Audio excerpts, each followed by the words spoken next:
Hi, I'm Nancy O'Neill and welcome to Suncoast Fyi. We always have special guests join us each week, and today is no exception. We'll hear from Sarasota's city manager, plus news on the upcoming ballet season from their director, and the president of Ringling College of Art and Design shares what's ahead for the college.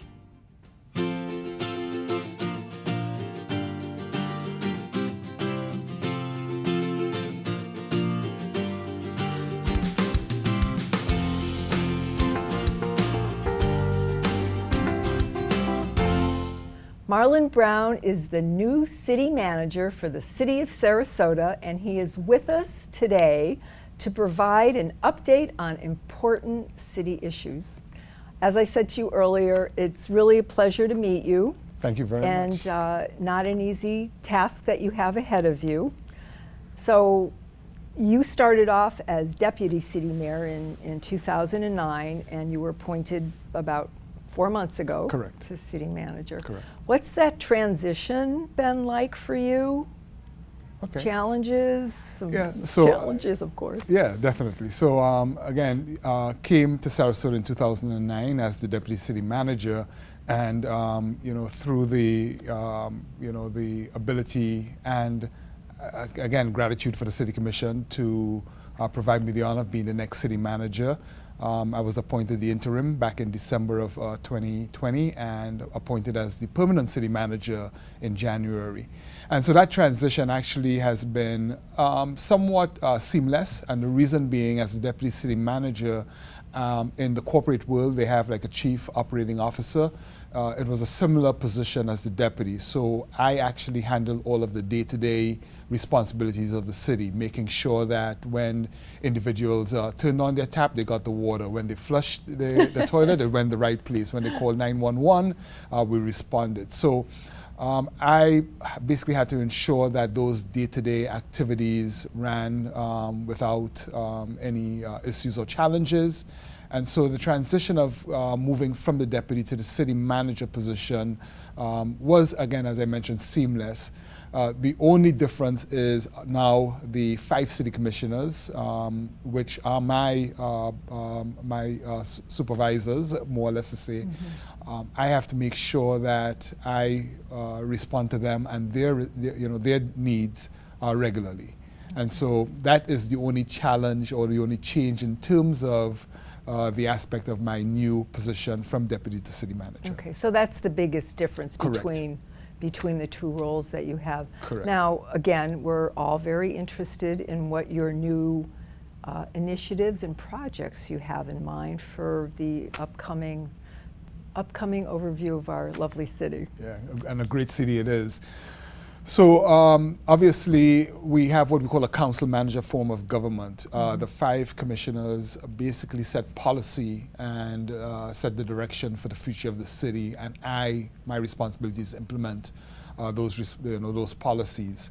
And so I take my cue, I take my direction from the city commissioners.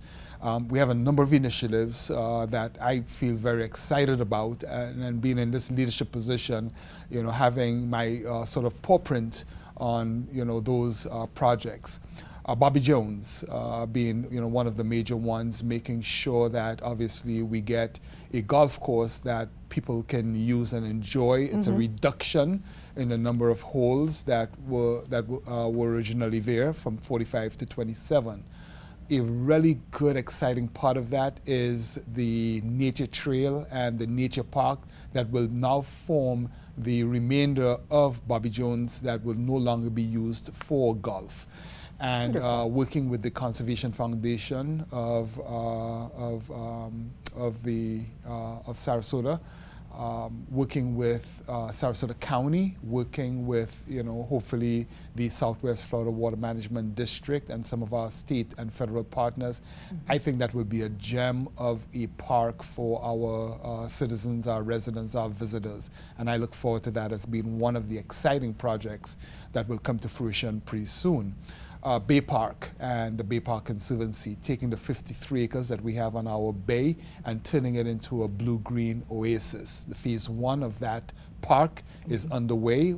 The next step in that is to get the Sunset Pier built so people can enjoy the water and have access to the water. That has always been a priority of Sarasota, making sure that our visitors, our citizens, our residents have access to the water.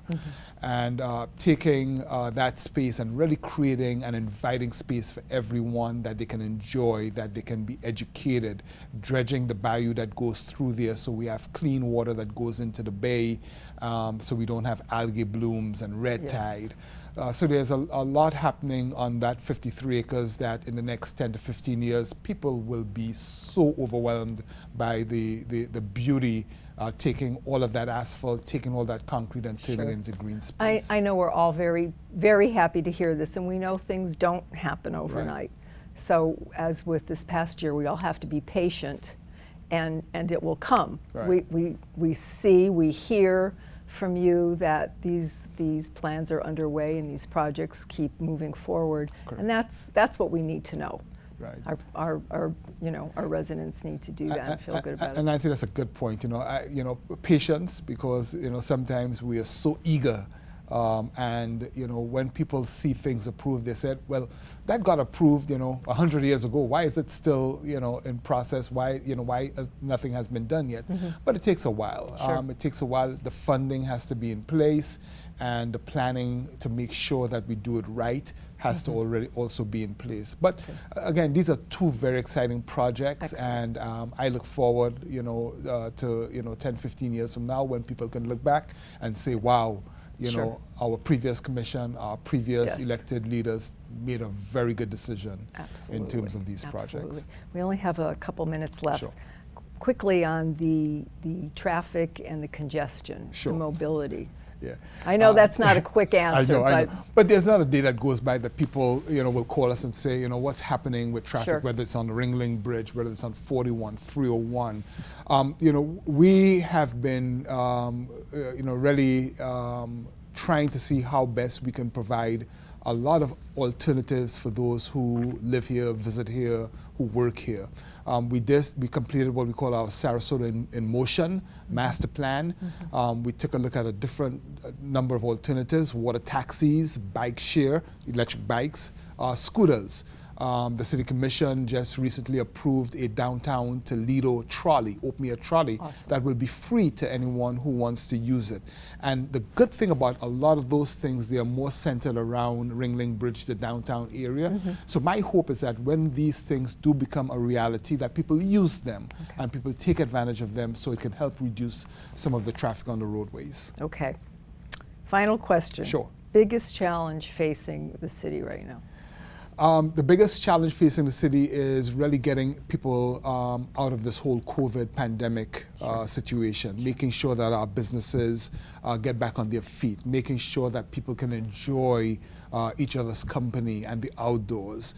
And so again, with vaccines becoming available to everyone, my hope is that they take advantage of it so we can once again celebrate Sarasota. We can once again come out of this pandemic and celebrate with each other, shake hands and hug each other and really enjoy everyone's company. Thank you. That is a best positive note we could end on. Thank you so much for being here. Nancy, thank you for having me, and SNN for having me as well. Next up on Suncoast FYI, a look ahead to the 2021 ballet season, so please stay with us.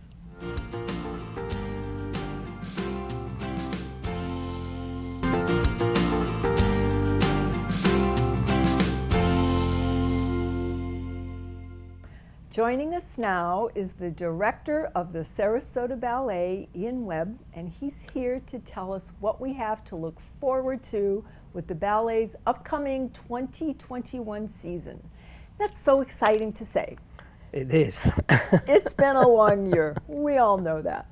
But what do you have that people can look forward to, Ian? We're just dying to know. I think we've been starved so much from the arts. That it's going to be a feast. I can guarantee there's going to be something for everybody.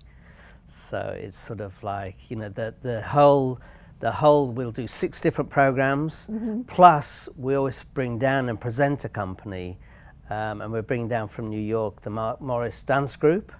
But our dancers are just sort of like eager to start going, and we just can't wait for that October performance.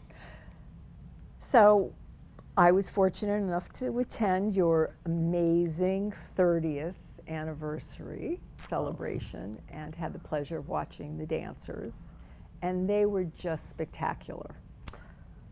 What do you think they're feeling right now after not having performed for over a year on the stage? What was it like for them to have people in the audience, and what are they looking forward to this year? It was for the gala, which was the first time. We're at the Van Wezel, so a huge theatre, and we just had a limited amount of audience members. So there was an immense excitement in the afternoon. And then what was great was we had some of our friends from the Sarasota Orchestra were playing, and they were playing one of the ballets that we've already performed years ago. So some of the dancers started marking through because muscle memory. Yes, yes. And then there was the moment of a little bit more silent, and they started to get really nervous. Which they don't normally Which do. not, I mean, there's always nerves, but Sure. not quite the same of like, we've actually got somebody out front because they've been doing digital programs, so there's been no one. So that was that. And I think that's what they're excited about, is just being back, doing what they do. They train every day, so their bodies are like really like athletes. It's their instrument. But we do all that in order that we can then go in front of an audience and perform. And that's what's been missing. Yes, yes. Well, they're ready for us, and we're ready for them. Yeah. Right? Yeah. Now, you have a world premiere coming up, I understand. I'm going to let you tell our viewers about that. Yeah, we actually have two. So we open in the first program in October. And again, I wanted something that meant a lot, it means a lot to America. And so I'm bringing in Martha Graham's Appalachian Springs. So it's sort of like as a setup. And then a quick pause where they strike the set, and then a world premiere by Riccardo Graziano, who's our resident choreographer. But the one you're thinking about is the one that will be in March, which has really been keeping me going for this year and a half, is knowing this project was going to come. It's the biggest thing we've ever done. It's a world premiere of a full-length ballet. So that means that the score, as we speak now, the score's been written by a composer in Australia. Oh my goodness. I've already seen the sketches of the designs, and then I know the choreographer, Sir David Bintley, so his mind is going like 10 to the dozen. Wow. So, and that's all going to happen here in March, and it's going to be based on Shakespeare's A Comedy of Errors. So, and David is the sort of like the expert on full-length story ballets, and his humor, although he's English and we sometimes have a bit of a weird sense of humor, will be entertaining, guaranteed. And I think it's so important for the dancers to have things created on them, especially after coming through the pandemic. But also, I think it's really going to be great is, I was speaking to Dan Jordan of the orchestra, and they're excited about having to, this new score that they're going to be playing for the first time. So, and I think that's the energy that we're always used to in Sarasota. There's such a great energy, and I'm hoping that that's going to be the flame of the whole season down here. Absolutely. What a spark. I mean, seriously. And obviously, that's probably everyone is so looking forward to that for the Sarasota Ballet, and everybody that's been so starved to see all of the ballet dancers. I know. I mean, it's because our company the company isn't based on project dancers. It's the Sarasota Ballet. It's a company, and it's been amazing how everybody here is really supported, because they feel it's their company, they're their dancers, and they all feel like a family. So it really is important that we've been able to keep them going. And as I say, you've got to have those things where they've got something to work to, and this next season is going to be good, I think. So they've been taken care of through this whole year. You've been able to do that, and that's wonderful. So thank you. Well, it's for everybody the way they've supported us, and the board and the whole staff, the whole organization is going to be so much stronger going forward. So we've really sort of learned a lot from this. We have and learned appreciate a lot, it. and I think and that's exactly the word. We're going to, not that we didn't appreciate it before, but But I think I'm looking forward to is that, sometimes the arts is so important because, no matter what you're faced with, there's that moment when you go into a theatre and the lights dim I have goosebumps. and you wait for the curtain to go.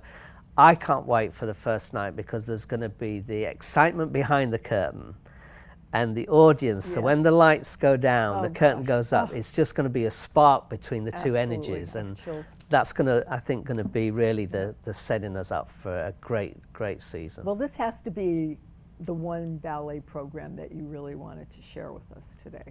I can't imagine you have anything else, but do you? Oh, I mean, it doesn't stop. It doesn't stop. We've got, with looking at what we're doing, I wanted to bring in a full-length ballet. And one of the greatest ballets of all time, the greatest romantic ballet, is Giselle. So we're going to be doing Giselle.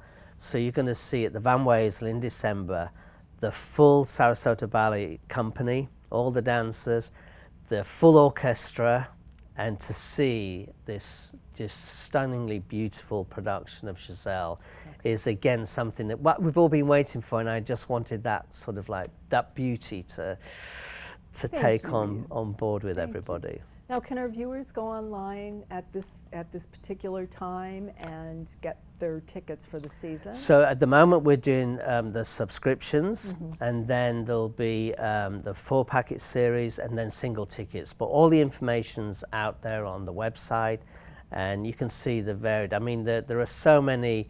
I mentioned about Mark Morris Dance Company coming down. So Mark Morris is this legendary figure in the dance world. An extraordinary, he's a genius. And when you're a genius, there's a borderline, so he's a genius. Yes. So we're going to see his company perform. But again, what's going to be, I think, a real gift for the dancers and the audience is that our own company is going to perform one of his works, which we've never done. And apparently he's been following what we've been doing down here.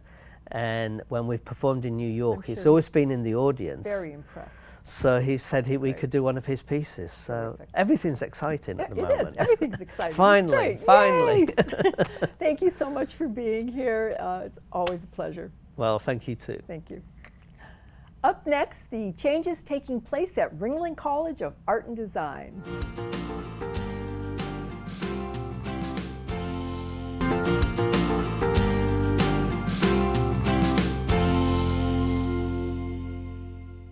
Dr. Larry Thompson is the president of Ringling College of Art and Design, and he is joining us today to share the recent and upcoming changes for the college.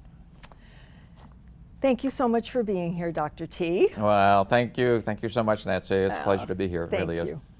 Now, I have experienced what we've been through at the college, but I think everybody else in the community would like to know how Ringling College of Art and Design has dealt with the COVID-19 pandemic, and what's the campus been like during this past year? So I'll try to be as brief as I can. So I know that's going to be difficult.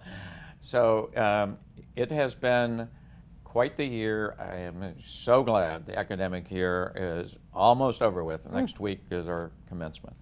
So what happened is, like with other colleges, we had to close down in March of this past year, and then figure out what we're going to do in the fall. But we handled it very, very creatively, and I have to tell you that our students were like angels. They followed all the protocols. So we did all the normal things, we did testing of the students. We actually did wastewater testing within the residence halls, because we wanted to make certain that something wasn't coming up in there. That's above and beyond. Which going above and beyond. But I have to interrupt a moment because when I talk about this, and because our school year is not yet over, I got to go through my good luck charm. Okay. I'll knock on wood, turn around in my chair, throw salt over my shoulder. So that's something I always have to do, because it's been really amazing. We had like 3 cases of students in the fall. We had a few more in the spring, about maybe 10 or so, which broke my record of only having single digit. But that was because of the winter break and people coming back with it and then infecting. 1 or 2 people infecting many others. But overall, it's been great how students have behaved. They have masks and they have, wearing their mask, and then they're calling people out. It's best to have students call them out rather than faculty or staff. Absolutely. And so they've been following, as I said, all the protocols. They've been, we had a whole area where we did randomized testing of the, faculty and staff and students. And so we really weathered the storm extremely, extremely well. And one of the things that I thought was interesting that you did, again, going above and beyond, was you had all the students sign what was called the promise. Could you tell our viewers a little bit about what that was? So one of the things we wanted to help make the students aware of, and for them to take ownership of, is the impact that COVID can have on others. It's not just about them. It's about all the others who are on campus. And our students, I know, do not necessarily want to go home. They love being on campus. So the promise was for the benefit of everybody, so that we don't need to close the college. I promise to do these things and follow these rules. And it worked wonders. And they did.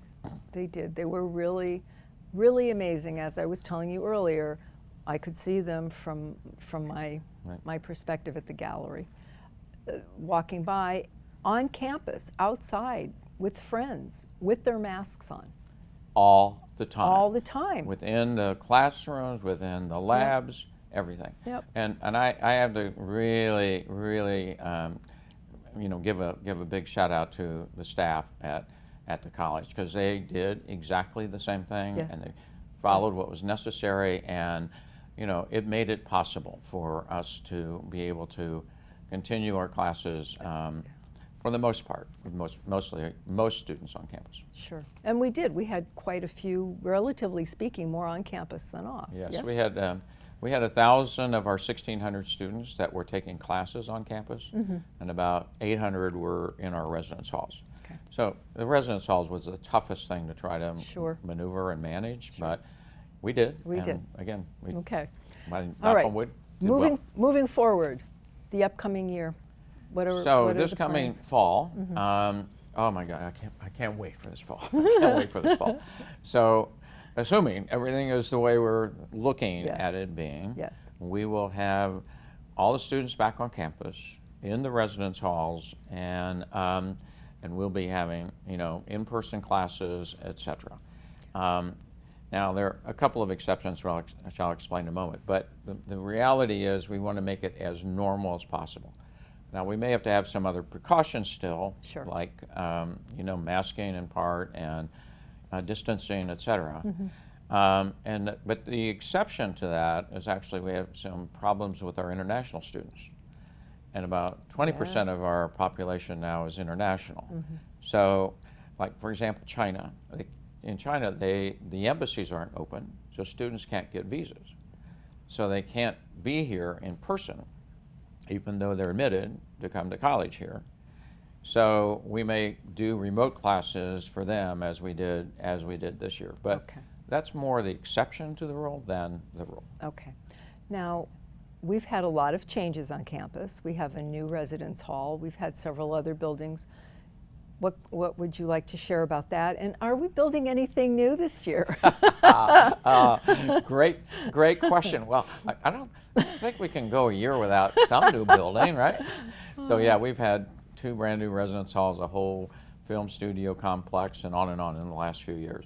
So our latest one is we're actually building a new dining hall for our students, and that is needed because the one we're using now is sort of meant for when we had an enrollment of 400 students. Oh my gosh! Not 1,600. Wow. Yeah. So yeah, we're anxious for that, and we're really hopeful that's going to be open in the fall, not the coming fall, but the fall of the following year. All right. So yeah, we have still things on the plans. Okay, and we just opened the beautiful museum, so I'd like to ask you about that a little bit before we have to go. Oh, absolutely. So the Sarasota Art Museum, which opened in December of '99, closed in March of 2020 because of COVID, so it had a 4-month run.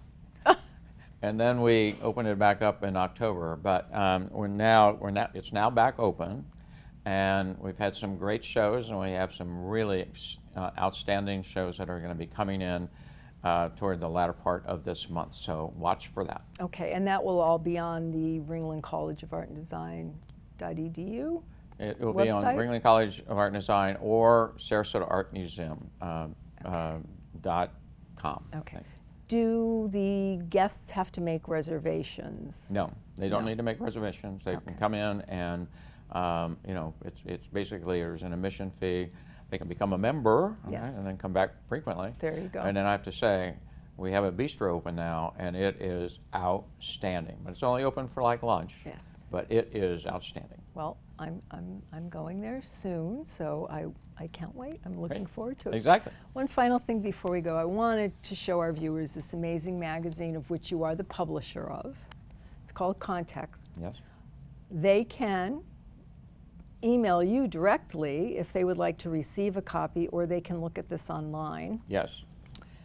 And there are multiple things in there, many wonderful articles about all of our graduates and how we coped with COVID. And how we coped with COVID, yep.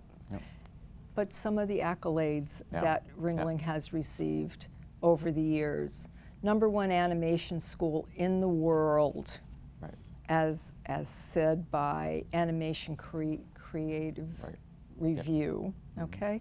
So there are so many things. And it goes on and on. It's not just that major, but almost all of them. And over a dozen of our alumni were involved in the Oscar-winning Soul. That animation. Yep. That animation. Yeah. So there's a lot going on at the college, and we thank you. Personally, I would like to thank you, but I know that everybody involved in the college would like to thank you as well for making this year as seamless as it could possibly be.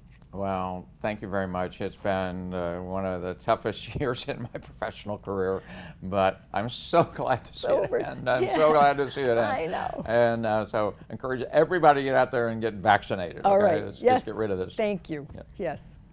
Nice seeing you, Dr. Thank Thompson. you. Thank you so much for your kind remarks, Nancy. And I love having you as part of the staff here at Ringling College. Thanks for joining us on Suncoast FYI, and it's always my pleasure to meet the amazing people who make our great viewing community what it is.